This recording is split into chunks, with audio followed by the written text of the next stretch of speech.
Educational Communications and this station present Environmental Directions with Nancy Pearlman. On this series, we explore the effects of human influence on the Earth's ecosystems and discuss solutions to environmental problems which affect the quality of life on this planet. Environmental Directions gives you the kind of information you need to help you participate in decisions impacting your community, the nation, and the world.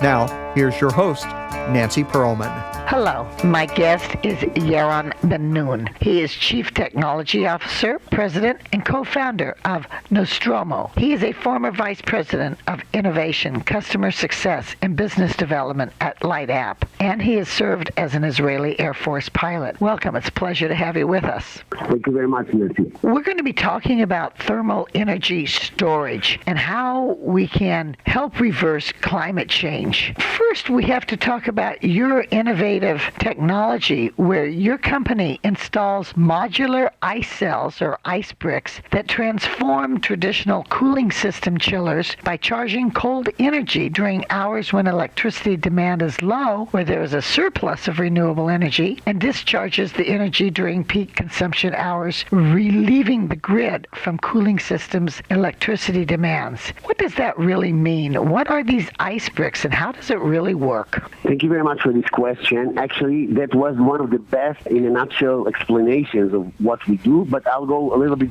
deeper to maybe make it clearer. The biggest problem of the grid are the consumers. The consumers are buildings, either if it's residential, commercial, industry. Like 99% of the electricity consumptions go into buildings. 50% of that, this is what we call CNI, commercial and industrial. About 45% of the rest will go to residential.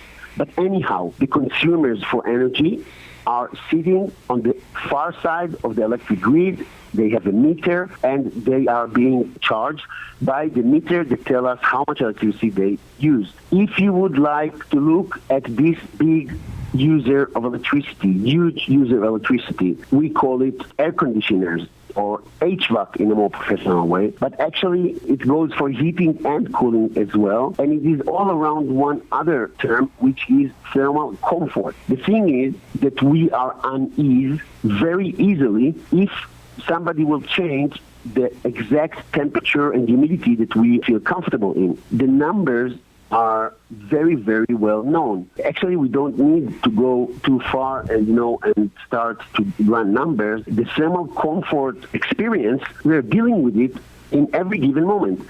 If I will change the slightest thing in your thermal which makes you uncomfort, you will straight go and do something with it. Either you will take off the blanket, or you'll put on a jacket, or you'll turn off your AC, or you will turn on your heaters, or whatever. We are occupied all day long with adjusting the environment to our needs, so we will be comfort. The produced energy, first and foremost, to compete the ever-changing, nature, because the nature is changing all the time, but we don't like it. We would like it to be stable. All over the world, people want either heating systems or air conditioning systems, and yet traditionally this technology has used lithium. Why is lithium dangerous and not ecologically sound, but your ice or water that becomes ice is a more sustainable solution? We did a leap on storage, going from stable electricity production, leaning on very stable but very contaminating fossil fuel sources, and going into the transition of this grid into a grid that is leaning on renewable resources. This is very brave, but yet this is something nobody in the history of humankind has done. I mean, by how big that will actually be if we will succeed doing that. People do not understand that we just started. We in the mere percent or two of changing this world towards a 100% renewable grid. And I will give you just a clue how far we are and how premature this process is. California, which is your state, and by far it is one of the leaders of the world to show how the future should look like. California has a huge amount of PV solar production. Every sunset, as we speak, California is losing daily about 14 to 15,000 megawatts of solar production. The meaning of this sentence, which is an unbelievable, outrageous, if somebody understands really what it means, is that power grid is suffering a national emergency situation every day at 4 p.m. and the sun is starting to set down since California has about 16,000 megawatts of solar. From this point on to the sunset, the California grid is going to lose about 300 to 500 megawatts every 2 minutes. The meaning of that is not just the loss of power. The meaning of that, and this is a little bit deeper, one needs to understand that the grid is being handled and managed not only by the power of the voltage, but more even sensitive is the frequency. At the recent conference, COP26, about 200 countries agreed to phase out fossil fuels. Is changing the type of energy storage system to one that you have, such as using ice instead of lithium, part of the solution? These are two different aspects that must go together. Changing the power generation is one. And of course, we must change it to a renewable one. But renewable energy is unstable. This is how nature acts. The sun comes, shines, and then is setting down.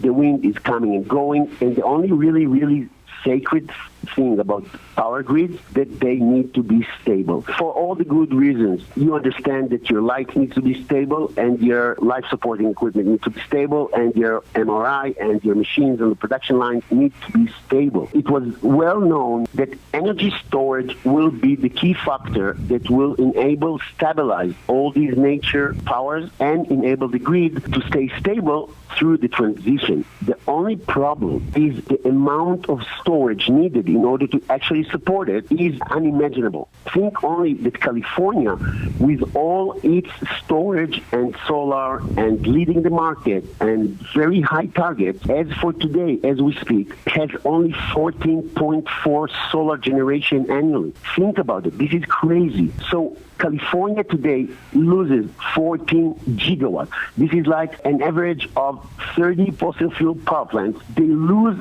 all the production of these power plants while losing it while the sun is going down, all the solar power goes down, they need to push back. So when the sun is heading down and all this power is vanished, the grid operator needs to push back all these peaker planets, which are very polluting and inefficient. Actually, when I'm talking to you now, this is 2021, and California has 50% renewable target for 2026 and 50% solar alone.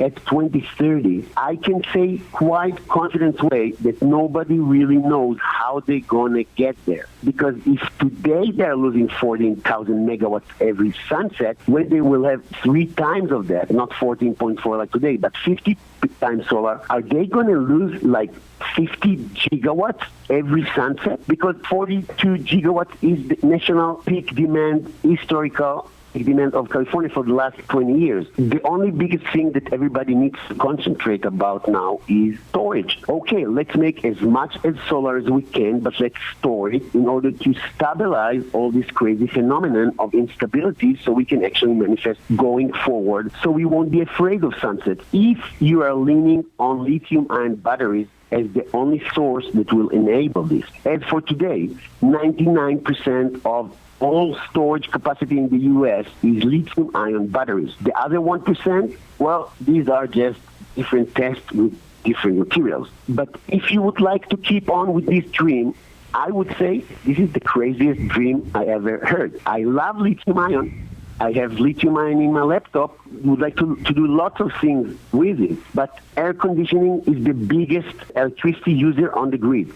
Meaning that the peak demand, the annual peak demand of California is 45% of it at peak demand derived from air conditioning systems. And the secret of water has the highest latent heat in nature. If I would like to decrease 1 gram of water with 1 centigrade, I will have to give it 1 calorie. But if I would like to melt 1 gram of ice, of the same water, just at the form of ice, I will have to invest 80 calories in order to melt it. So water, when they change phase from liquid to solid, they are the best material in nature, in the cosmos, and beyond, in all the parallel worlds as well, to store cold energy, electricity, just cold energy. But we said that if the need is cooling, we don't have to store electricity. We can just use electricity in order to make huge bulk of ice and then discharge the cold energy in order to avoid usage of electricity at scarce. The end game will look the same. You don't have all these disposal,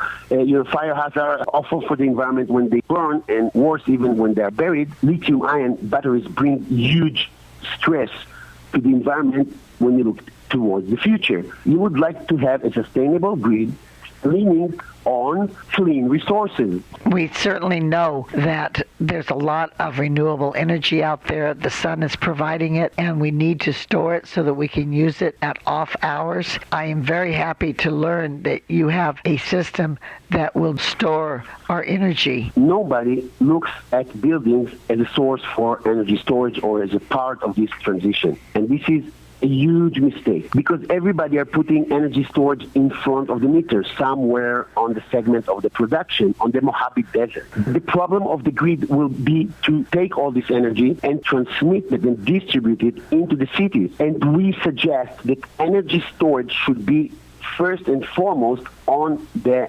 customer side, so it can take care of this balancing without counting on the distribution system, which is collapsing. Soon the electric vehicles will come, and the electric vehicle will push the demand in the cities. So what help will we get from all this storage being installed somewhere upstream if the stress is coming to our houses, to the hospitals, to the shopping malls, and to our streets? We certainly have to consider how our cities are calculating their use. How do we recalculate how cities are powered? They said distributed energy, and they had in mind solar systems in the cities.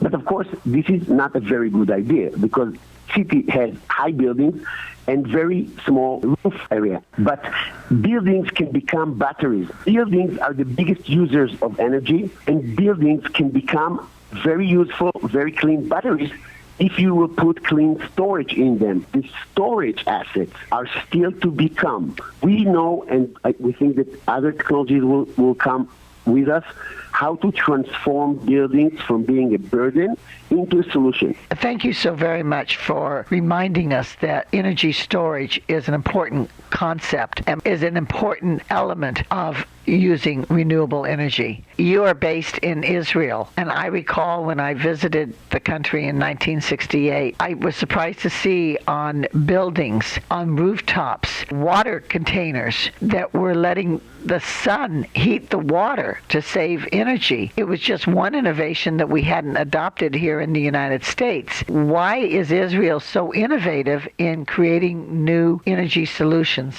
Well, they say that the mother of all inventions is the need. Israel is an energy island because we were surrounded once, with enemies and sea. So many energy assets that we have, I think, were propelled by the idea or the notion that we need to be independent. Yeah, I think that Israel was the biggest thermal solar entrepreneurship in the 70s, and now I hope that we will bring some innovation, to the next revolution, which is much more exciting than this one. Something really big happening. Today I heard for the first time the term Internet of Energy. You know what? This is actually what's happening. We are distributing energy today like we distributed knowledge. Your company has partnered with AB InBev regarding an accelerator program and with Shell regarding a degradation experiment. What are those? The first one is we are intent to put our system on an InBev Anheuser-Busch upstate New York factory. InBev is the biggest beer manufacturers in the world, and we hope that putting our system and enable them to manage their loads towards less carbon emission, less carbon-related loads will be a breakthrough, and I hope that soon we will be in each and every one of the 300 breweries of AB InBev. What is the Shell degradation experiment? Royal Dutch Shell has a special accelerator called Game Changer. We were one of the few to be part of this accelerator. That was late 2017, and they asked us to put a lab, to build up a lab. They paid us $500,000, and we put up a lab that did turning cycles of charging and discharging for 2 years and more. We showed 6,000 full thermal freezing and melting cycles on our cells and proved the supposed or the projected degradation of our cells after 20 years of usage will be below 1%. I want to thank you so very much for sharing your technology with us. Thank you for being my guest. Thank you very much, Nancy. I have been speaking with Yaron Ben Nun, who is Chief Technology Officer, President, and co-founder of Nostromo. I'm Nancy Pearlman. Thank you very much for joining us, and do tune in again next week. If you would like free information about these environmental issues, go to www.ecoprojects.org or call 310-559-9160. Environmental Directions with your host, Nancy Pearlman, is a community affairs program of the nonprofit organization Educational Communications and this station.